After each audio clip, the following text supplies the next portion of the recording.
Thanks for joining us. Welcome to the rollout. We're happy to have you here. As always, we are brought to you by Vorpal Board. So all of our visual displays and everything that you see here is powered by Vorpal Board. And when you check our other shows out, we get a lot of our supplies from Griffin Co. So thank you to both those sponsors for always being supportive of us here at Fabled 42. So great show for you guys today. Yes, we have some very exciting guests for you that we are going to introduce in a little bit, but right now we got to get into the news. We've got a fun segment for you. Yeah, this might be a recurring theme. We'll see. It could be. It's pretty fun. It's about game bugs. So, Lindsay, do you want to start with the best bug? Yes. Yes. So as you guys know, a lot of amazing games have come out in the past week or two. And obviously we've got PlayStation 5 coming out soon. But every game has its problems. Some bigger than others. Some can, are just really funny, and some can literally break a game. So if anybody has been playing Spider-Man Miles Morales, which is an amazing game, I will say, I got to work on it. It was fantastic. But there is a glitch that can turn Miles into various inanimate objects, like bricks, cardboard boxes, I-beams, and even a trash can. Yes, you heard me. You can now play Spider-Man as a trash can and, zoom around New York on your web as a trash can. I am posting the link in the chat right now with the so you can go check out that video and see the trash can swinging through the streets of New York. It's pretty. Does it have the material? Does it have the Spider-Man material on it? Is it like a spider? No, it's literally just like you roll a trash can floating in the air. But it's like spider trash. I called it Spider Can. Spider Can, yes. Oh, that's right. You did call it that. Spider Can. Spider Can. Spider Can. Recycles things like no one can. I don't know. It made my day. Just check out the clip because it made my day. And like there is so few things that we can savor these days. And like that just is. Oh, so I get the lovely. Yours isn't as fun.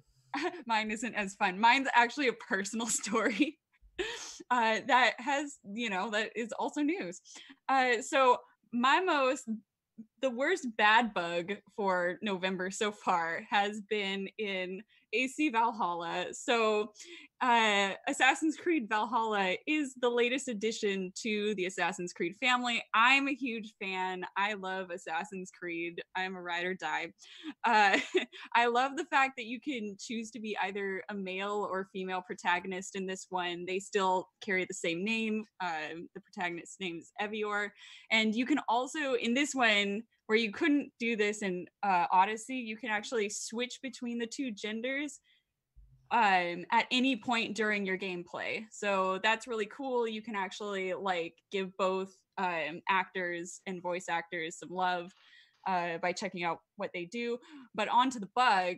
So all this being said, your sweeping epic might be cut short, like mine was, by a game-breaking bug that appears, thank Odin, early on in the game. So during the quest Asir's Solace, the start of the mission might not trigger, leaving Evior unable to continue his or her main quest, thus stopping your adventure dead in the water. So when I played, the only way to fix that bug was to start an entirely new game over, and I was about 3 or 4 hours into gameplay. I know, it was painful, and I found some really cool things, because I kind of went off into the world too. And so on November 16th, so it's 2 days ago or something, Ubisoft finally created a hotfix for the issue. So there's nothing you have to download. It's just there. It's not even a version update. So the quest should now trigger properly. Okay. However, this is a huge snafu for a AAA game, and for me personally, it proved to be very annoying. But if you buy the game now, it should be fixed. It should be fixed, yeah. Yay. All right, now we get to the meat of why we're here. We're going to introduce our two amazing guests. So today, our focus, well, we'll probably focus on many things, but you know, we loved the show we did a couple weeks ago talking about turning your passion into a business. And so we wanted to do another episode about that where we get some really cool creative people who have taken, you know, their hobbies and their passions and you know, make a living at it now. So our first guest is Jessica Dru. She is a senior 3D character artist for in-game cinematics at Blizzard, and as part of that, she combines her specialties in digital models with her fine arts skills, you know, to bring characters and environments to life. She's worked on some huge titles including StarCraft 2, World of Warcraft, Diablo 3, and Overwatch, but she has a background in digital art, and she also studied chemistry and informatics. But if you check out her Instagram and also her website, she is an amazing costume designer, and you know, she combines her costume design with her character design to be able to create these photo shoots, which are absolutely breathtaking. Like your photo shoots blew my mind. I was just, so please check out her Instagram. I'll pop it in the chat. She's done some stuff underwater. It's just, it's beautiful. So thank you, Jessica, for being here. Oh, no, thanks for having me. I'm super stoked. Yay. But also that makes me like, I'm all like, duh, thanks, guys. I know. I was like, I want to do epic photo shoots like that. It's very inspiring. I super recommend it. It's definitely an expensive weekend hobby to have. It looks like it. Yeah, but it's like, it's how I hang out with my friends now. It's like, I'll meet somebody new and I'll be like, what do you think about elves? Do you like elves? Do you like going on hikes and stopping in one spot for 5 hours and just taking pictures? Absolutely. So I am going to introduce our next guest, Mike Taylor. Mike is a good friend of mine. I have worked with him on one of his largest projects that is going to blow your mind sometime next year. Someday. TBD. Mike broke into comic books as a pro at 17. He's had a 2-decade career in film and television as a producer, a director, and a DP. Currently, he's a full-time post-production supervisor and VFX artist. We know and love many of those. At his own company, Mike TV / Pretend for Real Studios. He's currently completing the VFX on his massive debut feature film, The Dawn of Dawn Damage, of which is the work that we have collabed on. Like I'm one of the actors in it, and he's the director. And yes, they're both in it. Both of you guys. Yeah. Yeah, we're both in it. I still love that epic steampunk outfit. Well, Genevieve, your costumes are just like they're ridiculous. It's you have like 12 looks in the movie. She does. A lot of looks. Like it's David Bowie, like almost Cher status, where it's like every scene is a new look. Yes. I felt mine kind of exactly. Anyways, so thank you guys so much for being here. So yeah, let's just jump right into things. So I guess we can start with Jessica, and obviously this is to both of you. You know, had you always had the passion for like art and design, and you know, what was your journey into, you know, ending up where you are? Well, so like it's definitely been a journey because I definitely went to college for something completely different. I love all the sciences and stuff, and I like all and I've always been like a huge nerd. But I'd realized that the job career path for like chemistry wasn't really exciting, and I had happened to get a job at Blizzard way back when WoW launched, like right before WoW launched, and it's because Blizzard was on my university campus, so it was just like a little job to help me support my like actual college career, like pay for food. And I realized, I was like, oh my gosh, you need artists for video games. It never occurred to me before that moment. Like I'd always loved art, but I was like, you can't be a working artist and make money. Like it was just like this impossibility thing. And then I met working artists in the video game industry, and they were remarkably encouraging and helpful, actually. Like, some people did me some real solids early on just to like show me what was possible, kind of like point me in the right direction. But yeah, art's always been a thing. I just didn't know you could do it. Yeah. Mike, what about you? Oh, great question. So I wanted to be a writer from a young age and constantly tried to write novels and failed, like starting at like 9 or 10. And I wanted to write comic books. And so anytime I'd meet somebody who could draw, I would try and talk them into drawing my comic books. And then eventually I would just learn how to draw well enough that I started drawing them myself. But the impetus was always from wanting to tell my stories. And then in high school, starting like sophomore year, I just started making my own comic called Random Violence. And I would sell that to other kids. And that was cool. But then, yeah, I broke in at like the end of my junior year because I went to school in Humboldt County at Eureka High, California. Go Loggers. But there was a comic book company there called Parody Press. This guy, Don Chin, he did the Radioactive Black Belt Hamsters. And Image Comics had just started to boom and like the 90s wave was happening. So like anytime a new comic book came out, I interviewed him for like career day in high school basically. And I found out his family owned a Xerox store, right? Like a copy shop. So like every time a new Image comic came out, I would like draw up a parody of it and like go in there and be like, what about this one? What about this one? You know, like just like overly eager. And then eventually I was a really big Sam Keith fan. I don't know if you guys know Sam Keith, the Max. But I developed a style that was like very aping Sam Keith. And I did this parody of the Max called The Tax. And that was the first one where Don Chin was like, okay, we can do this one.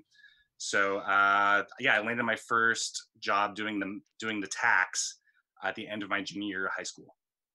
And then I actually drew it all through my senior year, because it took Sam so long to come out with issues that like we didn't have anything to parody. But I would draw it. I got a pottery class and a painting class and a drawing class with lunch in the middle. And my teachers all let me just work on the comic book in those periods. So I think I was technically supposed to be taking Spanish or something, but I didn't. But so, yeah. So I spent 4 hours a day for most of my senior year working on my first professional assignment, which was, at the time I didn't realize it, but that was a pretty cush. That was pretty sweet. But yeah, and then from there I just went on to like, I actually got a opportunity to try out as Sam Keith's assistant, and I went and lived at Sam's house for like 2 weeks.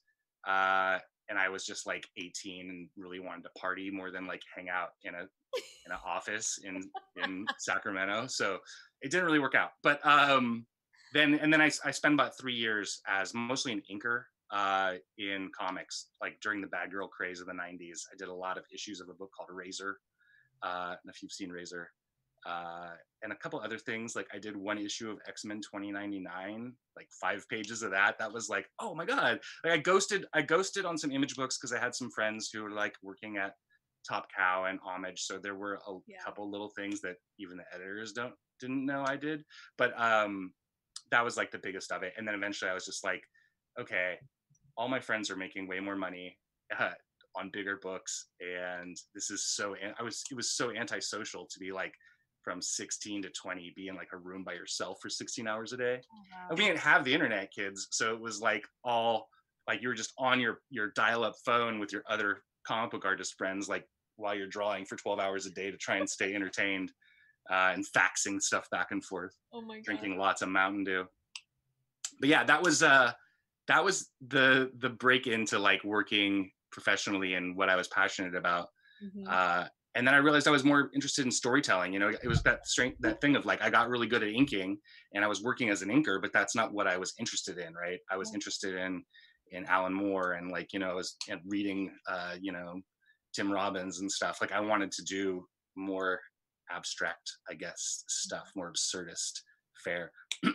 But like pretty much every job that I've had in the business has come from me trying to be a storyteller and not necessarily getting a job as a storyteller, right. But you know, honing one of the skills of storytelling and then getting jobs doing that, you know. You go work for it, Mike. Right. Yeah, I know. Well, that's what this movie is. It's like, oh, I've been spending 10 years trying to pitch people on what an absurdist ultra violent action comedy is, and no one gets it. So I guess I have to like pour my blood into it. But yeah, and then everyone can laugh and I'll be fine. Yeah. So Jessica, how did you, so you went from working at Blizzard and then, you know, you're doing animation for them. Where did the costume design and then like the photography element all, how did that all come about? So like, God, okay, so this is weird history because like I've been doing it for a long time, like at least the photography modeling end. I would have friends that are photographers that are like, let me do stuff, and it'd be fun, but it'd be like at a bar with a drink, you know, like stock photography, like really, really not interesting. And I was going to the Renaissance Fair. I was doing an acting gig at the Renaissance Fair where I was a troll, which is like a super hyper fantasy creature that doesn't talk at all and is like, it's like a fairy kind of character. And I would sculpt or just do art, but like working on my costume and working on all the makeup and stuff. And I actually had such a fun time with that character at the Renaissance Fair that I made like a fancy ball gown version of it for the Labyrinth Masquerade. Oh, yes. And I had such a good time being like this monstrous character turned fancy that I started making more costumes in my spare time. And that actually ended up being what got me invited in like a bunch of different photo shoot opportunities, is because I'd make these costumes and people would be like, I want to take pictures of you. And I'm like, okay, well, let's go to a cool spot to take these pictures. Or I got connected to an underwater photographer by chance. A lady that I worked with at Blizzard was learning underwater photography, but she needed a model. And she's like, hey, Jessica, do you mind like bringing a random couple costumes and putting them in a pool? And I'll take, and I was like, yeah, sure. This sounds great. She's like, you like water, right? And I was like, yeah, I haven't swam in 10 years, but yeah, I think I could do this. And that was interesting because I get there, it's Long Beach, and you know California doesn't get rain. It was the coldest goddamn rainiest day on the planet. It was miserable, and we're all in the water, and the water's cold, so it's like 60-degree water, 60-degree air, rain. The other girls were like, I'm out of here, like, nope. But I was like, I refuse to let this beat me. So like I did a bunch, and the photographer who was training my friend, so many connections, she was like, do you want to come do this again? I was like, yes. Warmer though. Yeah. Yeah. But times, and then you went to Iceland. Oh my gosh, Iceland was amazing. That was random too, because so like my Instagram, sometimes I post a little of the work that I do for Blizzard, but we don't get permission to share work in progress stuff or like specifically what I work on very often. So I when I get the chance, I'll post it. But mostly my Instagram, my Twitter, and all that is just like photo shoot stuff.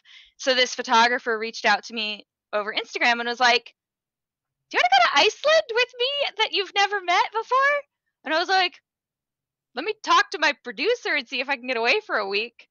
But yeah, no, I mean, that was like really random. And I was like, can I bring my husband? Because I wasn't about to travel to another country to meet people I had never met before and stay with them.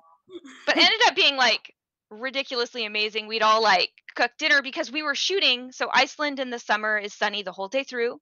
So we would go to these super, super popular tourist locations at midnight, but we'd still have like golden hour lighting. It was like really, really incredible. But we were at these like ridiculous hours where we're like super spry and awake. So all the restaurants were closed. So we'd like go and do these shoots, travel to a new location, do these shoots, and then come back to the same place and like all cook dinner together and hang out. And it was like really wholesome. Like I live for that kind of collaborative family vibe. Like it was really nice. Yeah, Yia, who is the photographer, that was awesome. She's amazing. Awesome. So y'all have worked on a ton of projects. Which one is the project that you're probably the most proud of that you've been able to put together? Mike, we can start with you. Yeah. Oh, yes, the most recent one. But yeah, the 3-year long feature. But before that, I hand rotoscoped the trailer to Evil Dead, and that took 400 hours of hand rotoscoping. So you can go see that online. But which was literally like I did one shot as a sample, and I was like, "This looks awesome." That only took 10 hours, and then I like started doing the whole movie, the whole trailer, and it looks dope. But yeah, that was kind of crazy. And then also Zomboobies.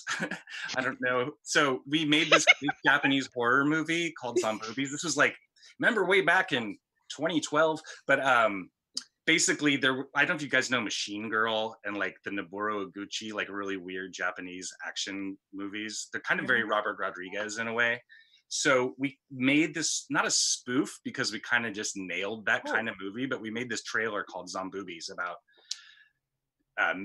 evil mutant doctors who are hungry for boobs. And yeah, and then so we shot it with an all Asian cast, and then we put it out a teaser for it, and it kind of blew up. And so we got like offers for distro and people thinking it was a real movie. And we had created this fake director who was half Japanese and half French named Francois Fujimoto. And so people were like messaging Francois, and then like it just got really, it was so messy. But because then I had to say, well, you should talk to my co-director, Mike Taylor. So then we ended up putting out a full trailer, and it got a lot of hype, and it almost got made for like 4 years. But kind of going back to the storytelling thing, one of the things that was confusing in pitching it is I kept telling people, oh, it's a commentary on the male gaze. It's like about, like, it's a female empowerment story. And like, you couldn't really see that from the trailer, right? Like it's a bunch of mutants chasing around women with, and you'll have to watch it, but there's like a boob fight where the boobs are the size of a high school gymnasium. So, like very, what is it? High School of the Dead or whatever. But, so I was proud of that, but it also was like one of those things where it was like, oh, we were never planning on making this movie. I guess I'll spend the next 3 or 4 years trying to get this movie made since people seem to want it. But yeah. But it had a feminist twist to it, so nobody wanted it. They were like, oh, I don't know what they wanted. Women. I think it had more to do with money. I was like, I think I can do it for $200,000, and people were like, how about 75? And I was like, there's no way. And then like flash forward to like 5 years later, and I'm like, I could do it for $5,000.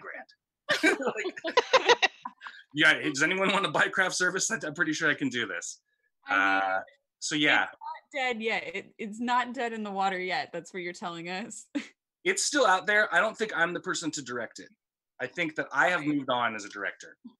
I think I've figured out how to imbue my deeper messages and meaning into my campy genre filmmaking better. But if there's somebody out there who would like to make Zomboobies, like every year or two, somebody pops up with like, I think I can get money to make this movie. And I'm like, rad, okay. You know? Get on that. Yeah, sounds great. Mike, let me you know. have to focus on the D. Yes. It's on damage. Exactly. Yes. It's all about the D. It is that one first. It's all about the D now. Yep. Less about the boobies, all about the D. Jessica, on that note. On that note, yeah. If you only knew. Oh man, like the projects that I really, really dig are the ones where I'm getting all of my friends together with like the film and the makeup and doing like crazy stuff. I recently had done some stuff with Brian Forrest doing stunt fighting with us with wolves and swords, and we're all in wings. And so we did like photos, but we also did like a little like mini video of us kicking his butt. And it seems like we only ever bring him into projects when we can hurt him. Yeah. Like he's like, you just fought me so you could beat me up every time. And I was like, yeah, sounds about right. Brian worked on our movie too. He's wonderful people. Yeah. Like more like, you're only gonna kick me in the face once, but you could totally get on this side and like like roll down, and then you could like put a boot, and you're like, okay, dude, you only need one shot. So no, and that's exactly it. I'm like, you make it so easy to hurt you. But he's also great because he's one of the few men that exists that has like his own wardrobe. I mean, I have a lot of costumes. Like I have an addiction. It's like a real problem, and I'm growing my men's costume stuff, but I usually end up having to costume the men that we bring into shoots. So Brian, he's like, oh, I got this covered. He's like, how about this? And I'm like, you are my favorite. Yes. But like a lot of the people that I do all this stuff with are just costumers that are nerdy in the same way that I'm nerdy, and we just kind of want to tell these stories either in images or in like little short films.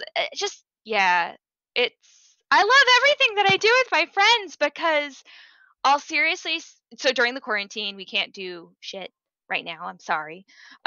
So like I sit and watch like the behind the scenes videos that we've all taken on each other's phones of like shoots that we'd done, and it's just like it fills my heart to like relive these adventures and moments and sort of like, hey, what feels safe and what can we do during this time that is safe, that's fun and still can capture, because like we all need to refill our cups as artists right now. I don't know about you, but it's kind of hard to be creative when most of your healthy outlets for creativity are kind of stifled with like limitations on who you can see in person, but also limitations on where you can go, stuff like that. Like, so trying to find healthy ways and easy ways that are safe to get that back into our lives has been an interesting challenge, but yeah, what can Yeah, you do? I personally have had to get, because when I do the photo shoots and stuff, like I promise, like I'm delivering on a product every month. So like I have to do about 3 photo shoots of 3 different costumes a month. And so I just had to get creative about being creative. Mhm. Like I finally got my own home studio. I was able to upgrade a lot of my equipment. The only Yeah. reason I have a light now is because of COVID. So the only reason I have a streaming setup right now is because of COVID. Mhm. Yeah. It sucks, but like it's also interesting to see how you can learn to adapt and Oh, it really is. and you know how flexible you can make yourself while still doing your art, um which that's kind of an interesting like segue into the question Mhm. of what, you know, what were the challenges that you've had to overcome, be it monetary, like you didn't have a social media network set up, like as far as getting into the business that you're in. Mike I takes don't, to be honest, like it's that thing, it's God. I mean, I could just ramble forever with a bunch of like motivational energy drink sounding like sound bites. Um, but go. like, I mean, it's just, it's about the goal being beyond where you're aiming, right? Like, so every job I've gotten has gotten from me trying to reach for something that was like not quite in my grasp. Like I came to LA. So like after getting out of comic books, I went and worked at a video store for 3 years, right? Because like I didn't want to go to film school. So that was like film school. And I bought a camera and I shot like a bunch of short films and I shot a movie in the video store after hours called Clerks of Darkness that was like Apocalypse Now in a video store. And then I moved to LA, like totally delusional that I was going to get here and like just start directing. And my aim was low. My goal was to direct full moon features, right? Like I still do love the full moon stuff. And so like I got here and like sent them my movie. And then like I got a phone call from them and they were like, hey, do you want to go to Bulgaria for 6 months and be a PA? But then you would like, it was like 4 jobs for like $75 a day in Bulgaria. And I'd have to like leave right away. And I was like, oh, okay, things might be a little bit different than what I thought they were going to be for me here. But then, so I randomly, again, it was like one of those things where like a friend of my sister's needed a DP. And so I came down here and the only money I had was from DPing his short film. And a person who works in the video store, his brother was going to Prague to produce a TV show and needed a house sitter. So I moved into their house for 2 months, shot this short film, and then after that I had no money. But I ended up becoming good friends with them. The guys who lived in the house, and they let me stay in the basement. So for the first year in LA, I lived in the basement of this house that I totally randomly ended up in just from like being overly gregarious at the video store. You know what I mean? So, but it was sketchy, right? I mean, that's how it always is. Like, you know, so and you hear a lot of people who are like, you know, yeah, I tried to make it in LA, and you know, I left.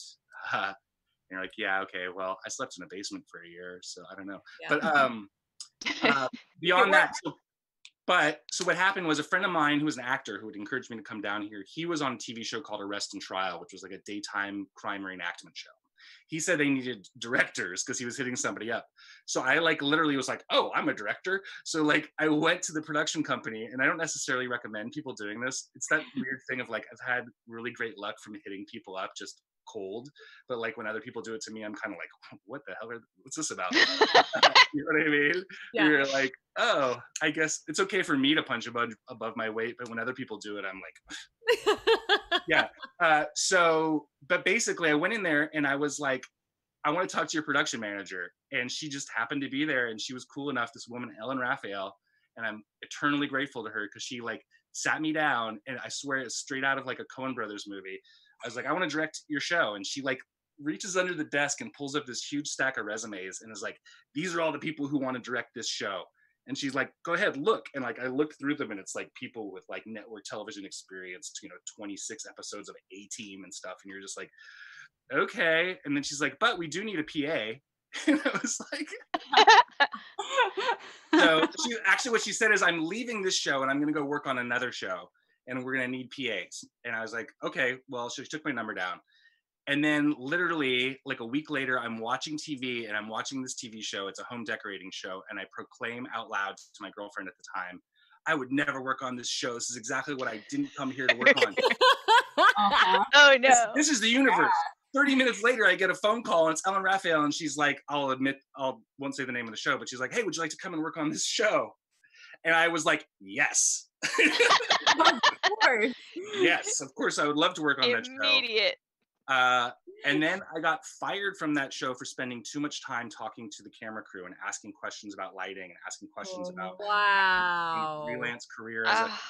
It was because of another producer who already had some beef with the cameraman who was the best at lighting. I would spend the most time picking his brain. I think that producer hated how much time he took with lighting. So I was let go, but this woman, Ellen Raphael, recommended me as a camera tech on a show called Junkyard Wars for TLC, which I ended up working on just like a ton of seasons of Junkyard Wars, and ended up becoming a camera operator on that show. And a camera operator who was on that show and was the DP of the very first season of The Bachelor. So I worked on the first season of The Bachelor as his camera assistant.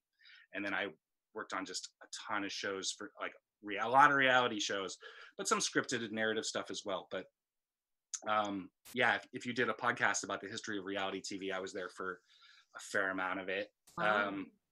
A lot of episodes of The Surreal Life, and all of the Rock of Love and Flavor of Love, and Oh. that great stuff. I know. I'm sorry, guys. I'm sorry, America. I'm so sorry. No, these are our guilty pleasures, right? Did this, Yeah. So Sure. yeah. Well, Guilty. what about you, Jessica? So like in the industry, I worked not as an artist at the beginning. I worked like managing GMs just because I wanted to understand about the industry, and I was studying science, and I was also studying programming. So I would talk to programmers and producers, and I would program like a couple small tools to help out the team, but like tech was wonky back in the day, so like there was a lot of downtime for tools, and so I'd sit at my desk and sculpt because it was like the only way that I could like channel my frustration with things like coming to complete halt. And like the art director for World of Warcraft like walked by and was like, you should be an artist.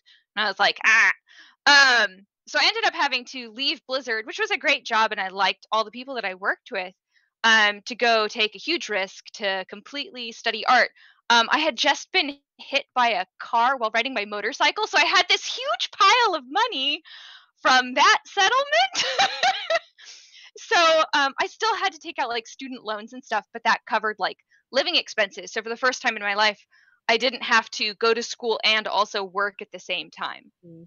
And so, okay, that's like a huge boon. Say where you went to school? Was it Noman, or where did you Yeah, go? I went to Noman Visual Effects. It's up in Hollywood. It's a great school. Don't get hit by a car to go there. Student loans are not that scary. It's considered like a technical training kind of school. It's not like a university, although it's more university now. They've got accredited and stuff like that. But at the time, it was just all of the people who are working in the industry were teaching classes. And so I didn't have to work. My living expenses were handled so long as I was pretty frugal. And for 2 years, I did I studied art, and I had never done digital art before that. I was a sculptor. I was a drawer. I was like not even like a real artist in my opinion because I had never taken classes for art. And I was kind of running off of the steam that artists who knew what they were doing had given me, where they're like, I actually think you can do this. You should give it a real try. And I went to school and was able to concentrate. Thank God for the universe allowing that to happen. Like, I am not a wealthy human being. And I really, really, really worked hard. I would maybe get to sleep 5 nights a week total.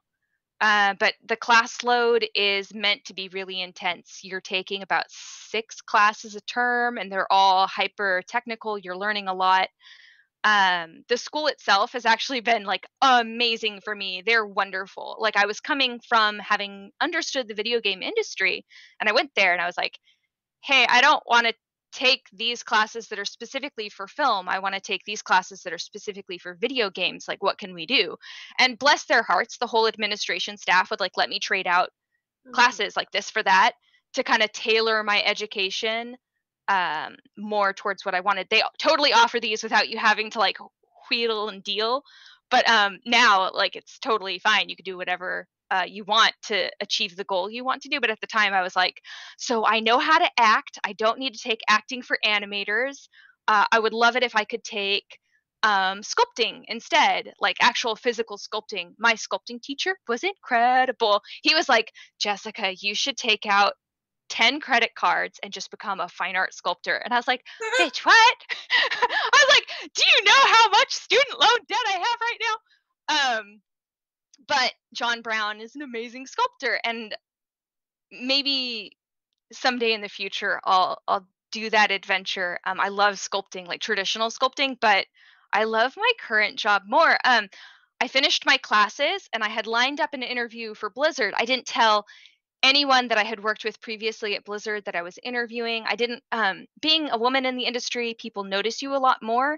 And I didn't want anybody whispering about nepotism involved in my ability to get hired for the role. So I just didn't tell anyone. I was like, I'm going to do it solely on the quality of my portfolio. And I spent a weekend getting my portfolio in order because, like, I was told about the job on Friday and I delivered my portfolio on Monday. And then I slept, one of those don't sleep types things. And yeah, like the week before my interview, the guys that were interviewing me came to my graduation. So I was like, I have to make a good impression. I can't cut loose with my like classmates. But it all turned out for the best because I was hired straight out of school at Blizzard on the cinematics team. And back then I was working on the pre-rendered side as an environment artist, which wasn't my ultimate goal. Like, I love costumes. But it was so good. It was so good. I got to work on some super cool shit, like Diablo 3, the opening sequence with the cathedral. Like, I worked on that cathedral, like the statues that fall into the hole and the pews and set dressing, all the like crinkly leaves, and every single candle and all of the Diablo stuff are my candles. And I made 26 candles. It was like a candle a day, like sculpt the candle, texture the candle, get it rendered in RenderMan, like environment stuff is super fun, but it was so much more of a challenge to find the character in an environment. Like, finding the character in a character is like, yeah, what they choose to wear and their face and wrinkles and but like finding the character in a pyre or a wall or a tree. Diablo is a really great universe to create stuff in because it's basically like, think of the coolest and creepiest version of that thing and then make that. I like World of Warcraft because I've played it since it started because I'm a huge nerd.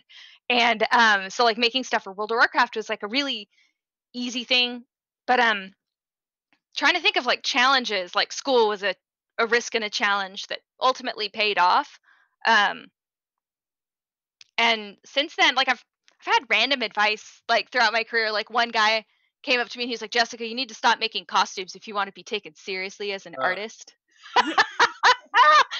But like, as it turns out, so this is like, it sounds terrible. He's actually a really wonderful friend of mine, and he thought he was giving me heartfelt advice. Guess who costumes so much in his spare time now too? That mother, he makes so many wonderful costumes. Like, now, but it was so funny, like 10 years ago, I think it was, he was just like, you need to be taken seriously as an artist, and I think the costumes are holding you back. Um, but with my team on the cinematic side of things, they all come from like film backgrounds, and costuming is a very, very important part of film. And they ended up relying on me for like my costuming knowledge, which was like such a weird blend of like my, hey, I love fabric, to, ooh, I love computers. It was like a wonderful melding of the two universes. So I was really glad that I still kept up with making costumes, because it's only helped my career and to become a character artist. Yeah. Right. We have an interesting question in the chat. So obviously, I mean, you guys are passionate about what you do, and all of us have been attracted to the arts because it's so fulfilling. Was there ever a time in your life when something you were working on, or something, just it wasn't working, or it wasn't fulfilling, and it made you maybe second guess yourself and what you were doing?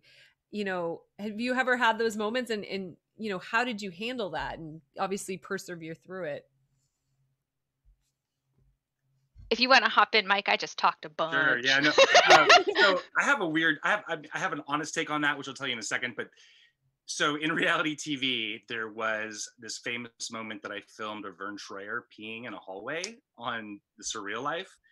And when I filmed it, I was so kind of like, I purposefully wanted to work on The Surreal Life because I'm just like a pop culture addict. So like I found out who the production company was, friends who worked on it. I was like, let me get in touch with the production manager.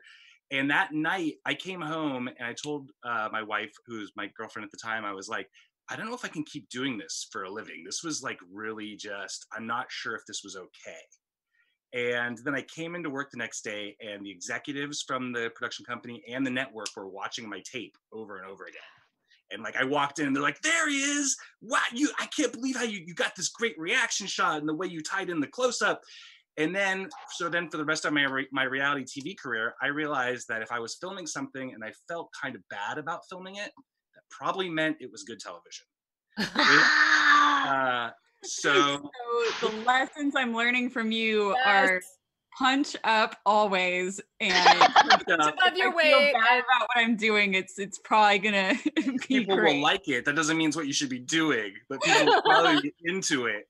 Yeah, but it also was one of those things where I was just like, okay, I don't really want to be doing this. I mean, the bigger part of it is working in reality TV. You're shooting like as a cameraman, you're shooting or person. Plenty of awesome camera women out there. You're shooting like 8 to 10 hours of handheld footage a day sometimes. You know what I mean? Which is like really uncommon. Like for a scripted or narrative thing, like you'd be calling the union if that was happening. But the bigger frustration for me is that, you could shoot 8 hours of amazing footage. That doesn't mean it's going to make the show unless someone pees in a hallway, right? So like, then I was like, okay, well, how do I make all of these shots be my shot? And then I like wanted to start DPing and started directing, because then it's like, okay, well then I know that of these 6 cameras, every single one of them is technically my shot, right? So, but in that kind of pushed into like realizing, okay, I really do want to do narrative, because that's the other thing that you kind of drift out of, is like I was making really good money and had a successful career doing reality TV, and I was just like not happy about it. And I think everyone kind of knew that because I was constantly telling everybody that. You know what I mean? Which is not really like, I don't know. Again, like so many random life lessons to share, but like I have noticed that in my experience, if someone is walking around telling everybody how much they don't want to be on a job, they're probably not going to keep being there, right? The other big one is like, this is a strange one, but 3 different times in my career, I have seen someone say, I'd like to see you do this without me. That person then immediately got fired, right? So like something to just keep in mind. And I've always kept that in mind, is like whenever someone has told me that, whenever someone is like, well, I don't know how you're going to do this without me, referring to their skill set, my mind immediately goes, okay, well, I'm not going to learn that. Whatever it is you're telling me I can't do without you doing it for me, I am going to go learn how to do that now, or figure out that I can't do it, right? And then I'll come back to you, right? But so yeah, I mean, there's a lot of those kind of challenges. I mean, yeah, filmmaking wise, it's been the like struggle between wanting to tell stories and wanting to tell my own, like having a clear vision of what my kind of filmmaking is, and not necessarily being able to get that across to other people, and like just the constant like. So this is the thing, is like people are always waiting for permission from somebody else, right? Like the idea of being a filmmaker for years has been, I will keep pitching these scripts until someone gives me the opportunity, or I'll keep making these short films and doing the film festival cycle until someone gives me the money that I need to make my movie. I think something that served me well from reality TV is there's a thing where you, like, the basic philosophy of reality TV is own it, right? You walk into a location, that's your location, right? You're not gonna, and then you found out what that location was that day. So like, you just have to own it.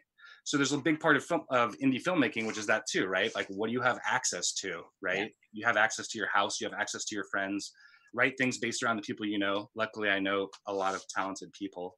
So maybe not everybody has that asset, but it's that same thing, right? Like, what locations can you get? It's the same with like putting a photo shoot together. Like, you know, don't write something that you don't have access to making, you know, including monetarily. And you'll start to find that you have access to a lot of high production value stuff, you know, if you are specific about like, you know, using what you have. So true. Like I, you know, it was one of those moments I was like, oh, I'm not getting auditions. Like, and everyone's like, make your own stuff. And you're like, sure. And, you know, I'd written some pilots and was shopping them around and wasn't getting bites. And finally it was like, my writing partner's like, we're just going to write something. And we did exactly that. They're like, okay, what locations can we have access to that we don't have to pay for? What actors do we know that I'm like, we, you know, we're finishing up our feature film right now that it was like literally created around, you know, 1 or 2 locations with very specific actors in mind. And we're like, yeah, okay. So this is something we can shoot on our own. You know, it's going to cost money, but at the end of the day, just, you can make stuff work, you know? Yeah. I learned that in the Army too. It's like, you're in Iraq and you're shooting photos and it's like, oh, this is not ideal situations and this just broke. Okay, make it work.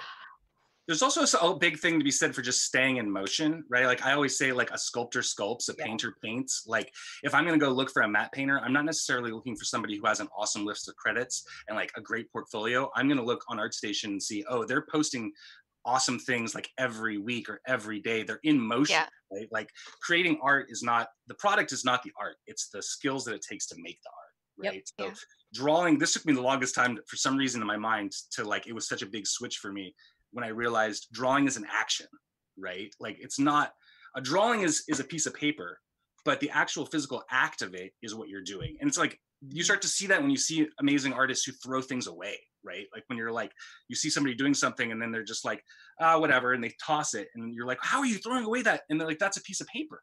The art is in here, right? It's in here.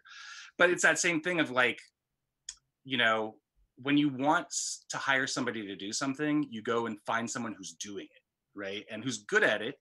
You know, obviously they have to be great at it, but I would rather work with somebody who is like, that was another thing when I first got to LA, I would meet people all the time who weren't doing the thing that they said they were, right? Where it's like, okay, I'm a grip or a gaffer, you know, and it's like, oh, what's the last thing you gaffed? Well, you know, the music video industry has been kind of taking a hit, so it's been a year since I've gaffed anything. And it's like, well, that doesn't make thing. You're not a gaffer, right? You're someone who used to gaff. So you're someone who knows how to gaff. You're not on set every day. And I know it's like that thing of like, I like, there's so many Facebook groups where people just like get on there and complain about like being asked to work for free.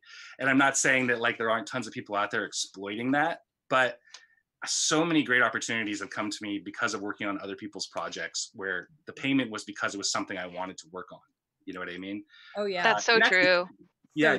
You don't go and work for free on something that you're not interested in. But if you want to be there anyway, you know what I mean? Then you're going to make those connections and you're going to create those relationships. And that's what you're there to do, is to create, you know, collaborative relationships. Like look at, you know, doing super fan builds and meeting Fawn and meeting Lauren and just like, you know, vibing with them in a way where, you know, I think this kind of ties into what Jess was saying too. It's like, the number of times I've come to Fawn or come to Lauren and been like, I want to do this thing. And they're like, oh, I'm too busy. And then you tell them what it is, you know, and it's something that they want to do, right? Or you start skewing it into things that they want to do. And then you can just see, and it happens to me too, you just get that like, oh no, I'm hooked. Right? Like, right now I can't stop thinking about it.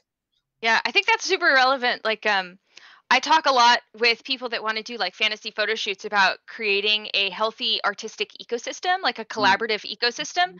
Like I'm constantly when I am inviting people into like my ideas, I want to create enough room for them to create something that they're interested that helps them along in their own career or with like give them room so that they're playing as well. And so you create like these healthy exchanges where everybody feels like they're getting something from the effort.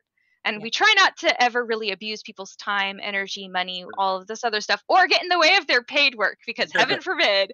Right. But like we try to create stuff that pushes them forward in the things that they want to do, and like having healthy attitudes, combining your powers together, creates, and I'm always refer to it as like an ecosystem because you want it to be sustainable, you want it to be healthy, and you want the people that are existing and playing within it to be getting something out of it. Otherwise you are that person that's taking advantage of someone. And I feel like you guys and the work that you do and the work that you guys do together kind of is that. And you know, when newer artists are wanting to try these things out, I'm like, look to your friends, see what you guys can do. Like this stuff isn't impossible, but I can't do it by myself for the most part, you know, like I can't do this by myself, but you could definitely create even just the start of an idea. Just spend a weekend, like be like, if this weekend sucks, it was only one weekend that you tried. Don't spend a year trying to make a masterpiece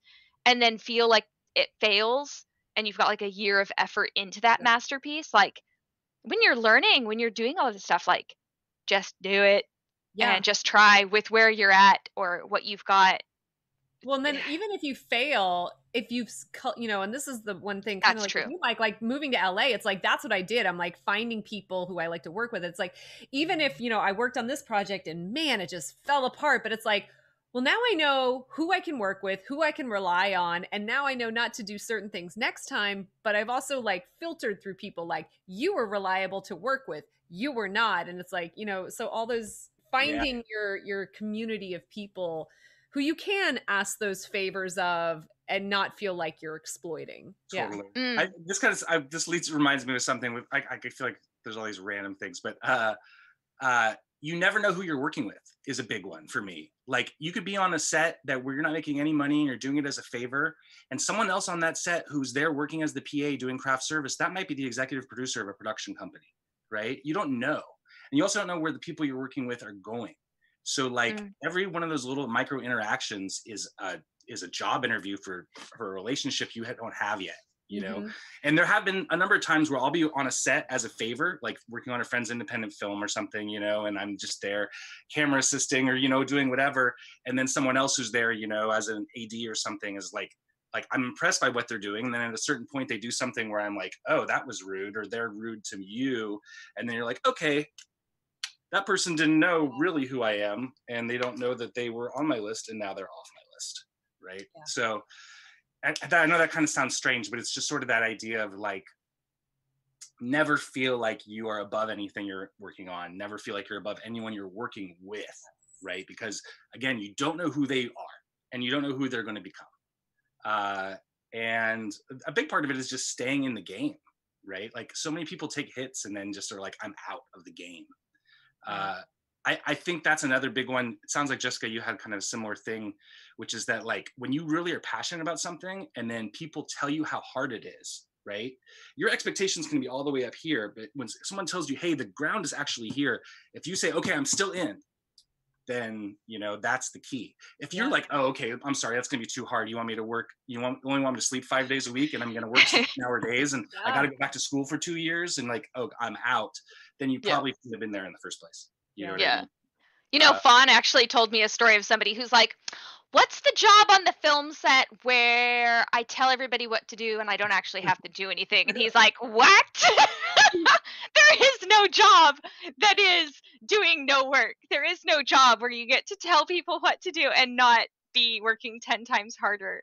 Like, it's true. It's a lot of work, but you're choosing, like when you're deciding who you want to work with, you're choosing the people you're going to be spending 14 hours, 18-hour days with. Like even on like the photo shoot stuff, like we're driving out, we're spending about 12 hours doing stuff. Yeah. We go and have noodles afterwards. Like I want to be with people that bring joy and energy and creative like I want to be with people that are positive, that add a positive influence to the overall experience and make it more just by being there. True. Yeah. Yeah. And the communal experience being the goal, and the communal product being the goal. You can like it is kind of rough sometimes when you feel like one part of the team pulling more electricity than they're giving out, you know, when you're kind of like, Right. okay, 1/5 of the team is asking for 75% of the attention. This is going to be rough. And it's hard too, because most people don't see that, right? Everyone's so in their own part of the story, themselves being the main character. Like that's one of the main things I always learned is like, as a camera operator, as a camera assistant, I would look at my camera operator and be like, I can do their job and do it better than them.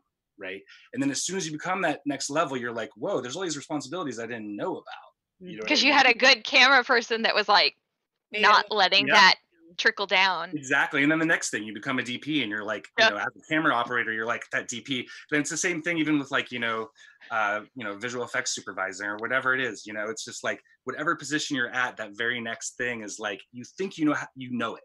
And then you get there and you're like, oh, that thing that I thought I knew how to do, that's this little part of it. Yeah. There's this whole other layer of politics and organization and like, accountability is like the main one that you don't get. It's every time you step up, there's this whole level of accountability.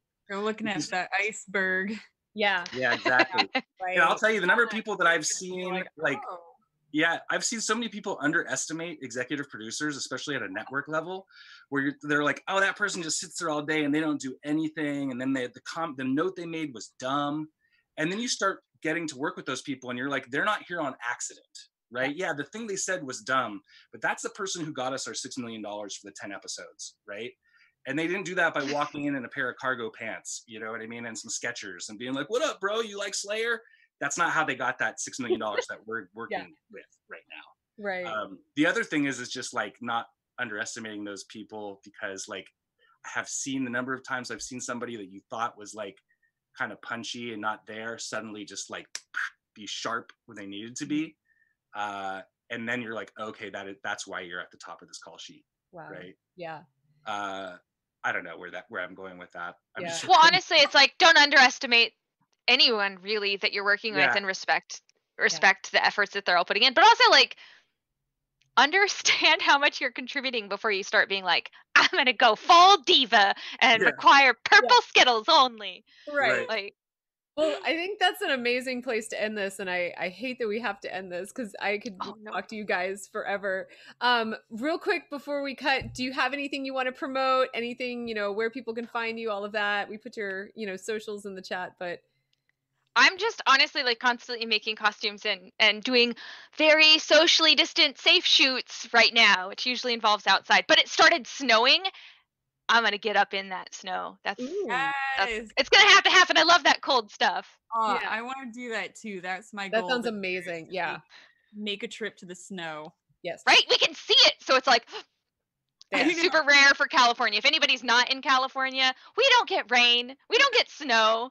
Like, this is unique. Right. Yeah. Mike, anything I know you've got Dawn Damage in the works. You definitely do. The Dawn of Dawn Damage, we've been working on it for 3 years. It should come out sometime next year. Hopefully someone will pick it up for distribution. If not, then we'll just start people will see it one way or another. Yes, but they will. Insane. I don't even know how to describe it. It's kind of like Kung Fury. It's kind of like Turbo Kid, but it's kind of more like Enter the Void or something. I don't know. It's like if Michel Gondry and, Baz Luhrmann made like an 80s Kung Fu action movie. I don't know. This would be it. So out there. But but yes, I should start telling people how out there it is and just say, hey, it's exactly like Kung Fury. If you like Kung Fury, watch that. And then they'll come out just That's a pretty solid sell too. Yeah. Yeah, totally. All right, guys. Well, don't forget, come back here in 30 minutes for the next chapter of the Realms of Ukador. Genevieve, what's the code for the raffle? So we have a code for the raffle, and it is a dream. Yes. And then on Friday, please join us for the craziness that will be our 12-hour fundraising stream for the network, starting at 3:30 a.m. Pacific time and going to 3:30 p.m. Pacific time with all of your fabled 42 producers and managers will be participating in that. So come see us lose our mind. We don't know what our characters are. We will be getting them as we start the stream. And then again, Friday night, starting at 6 o'clock. Well, at 4 o'clock, we have Fox Talks. And then at 6 o'clock, we have the next episode of Wizards of Ukador. So thank you guys all for being here. Thank you, chat, for your questions. And again, Elizabeth and Mike, thank you guys for taking the time to be here. Thank you. It was fun. No, thank you very much.